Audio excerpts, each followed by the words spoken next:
A few weeks ago, after Senator Susan Collins shoveled some ceremonial dirt to break ground on a new firehouse in Sanford, I asked her, at age 73, about her health. She pointed to her streak of nearly 10,000 consecutive votes, not one sick day in 30 years. Anyone who follows me around the state would also not have any questions about that. But if you've watched Collins over the years, you may have noticed a slight trembling in her hands and her head.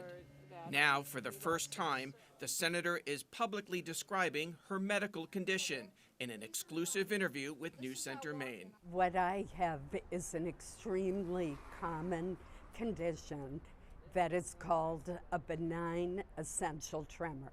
I have had it for the entire time that I've served in the United States Senate. It has absolutely no impact on my ability to do my job or on how I feel each day. Collins is confident, if elected again in November, in her ability to serve another 6 years. If you talk to anybody in Washington, they will tell you that I am the hardest working person that they have ever worked with. And the fact is, I've never missed a single vote in all the time that I've been honored to represent the people of Maine. I think that's pretty good evidence of the fact that I am blessed with great health.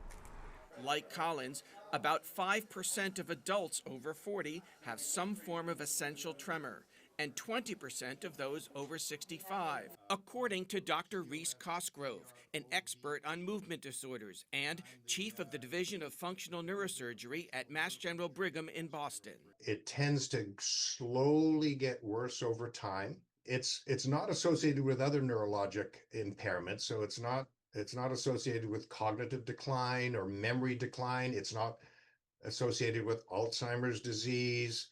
It's not Parkinson's disease. Fair to say that this is primarily just a physical condition and not a mental condition at all. Absolutely. These tremors can be both socially and professionally embarrassing. But not incapacitating. Not at all. The essential tremor is treatable with medication, which the senator takes. And policy can be changed. 41-year-old Democratic challenger Graham Plattner also faces questions about his health. I'm lucky enough that in my 4 combat tours, I was blown up enough times that the VA thinks I deserve health care. The Veterans Administration gave Plattner a 100% disability rating. I asked him about that in our first interview last October. I've got a couple herniated discs. My shoulder's a wreck. My knees bother me. The VA gives me physical therapy for those things. I was also diagnosed with PTSD. Plattner told me he collects a monthly VA disability payment around $4,800 a month, even though he earns a living as an oyster farmer. I followed up in an interview last November. 100% disability rating doesn't mean 100% you can't work. No, it does not at all. And a lot of veterans like you. There are a lot of disabled combat or just disabled vets at 100% who still work and have income and so forth. It is a completely it's a very normal thing. Given that 100% disability rating, people will hear that. Will that in any way limit your ability to be a United States Senator? No. Collins says the same thing about her diagnosis, a benign essential tremor. It's inconvenient at times, but that's all. In Portland, Phil Hirschkorn for CENTER Maine.